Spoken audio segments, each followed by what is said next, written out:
What's going on, everyone? KJ here with EP09 Fitness, and today I want to talk about a few guys that could end up cracking that top 6.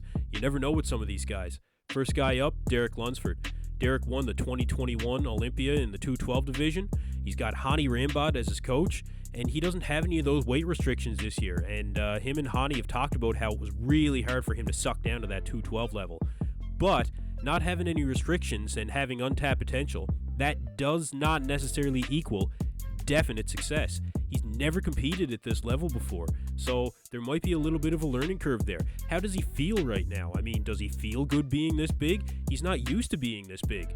I know he's been big before, but not like this. Not big and cut, you know? When you compare him to a guy like Hassan Mostafa, who is used to being this big, I mean, just look at him now. The two of them, this is about 2 weeks out, and it's comparable. You know, it is comparable.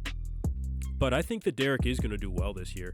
Potential for that top 6, I should say maybe, I think Derek could probably hit 6th place.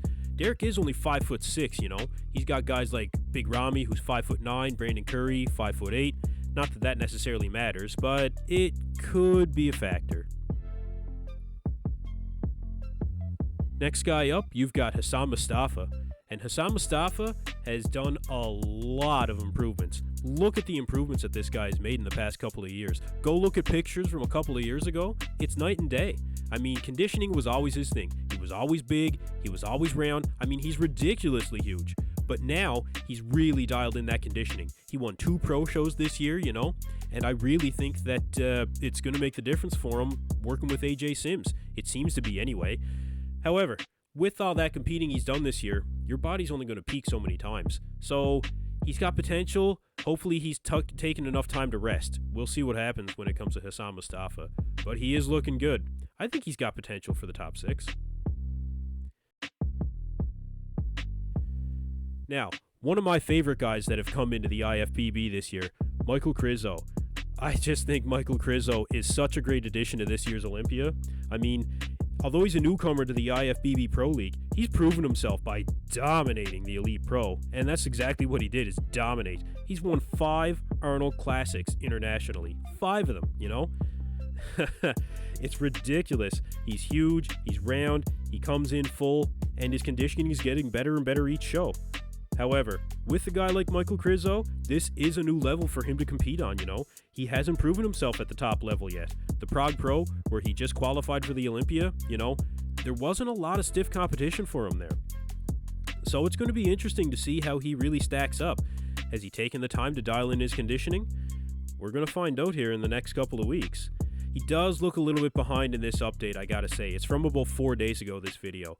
He does look a little bit behind, but you know, then you go back and you look at the Prague Pro where he just competed, and I mean, it's just, it's unbelievable. He's a great addition to this year's Olympia. He really is, you know. I noticed too that he hasn't really been as vocal calling out all the other pros in the recent months leading up to this. He was calling out everyone. Iain Valliere, I remember him was going back and forth with Iain. That seems to have stopped, and you know what? Understandably so. I think he knows the kind of level that he's on now, but that's a good thing, you know. He's not disillusioned by where he actually is.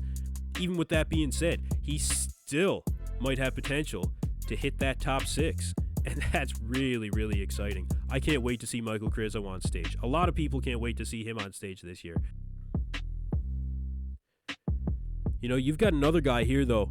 Iain Valliere, he just dropped this photo update yesterday. I know I just talked about him in my last video, but man, this photo, look at this guy. This guy has made huge improvements. He could be the most improved of anybody. I think he is the most improved of anybody. And look, I know I said it the last video too, but it just echoes out in every video that I see him training. He is training hard, man. He's training hard. And I think it's really going to pay off. Look, just you can see the intensity in his face is just unbelievable, and that vascularity that you can see just running through the forearms. I think that Iain is going to be a guy that could hit that top 6. He's got that potential. I mean, you can see how round he is right now and lean through this t-shirt. It's unbelievable, man. Like, look at the intensity in his face. Iain is another guy that could really make his mark this year, you know. He's been top 7 2 years in a row. even to hit top 6, I know that he'd be over the moon with that. And I think he can do it, His conditioning's always consistent. Maybe structurally, he's not as good as some of these other guys. But man, he does really, really well with what he has. And his flow is getting better. Iain knows that symmetry is going to be a big thing this year.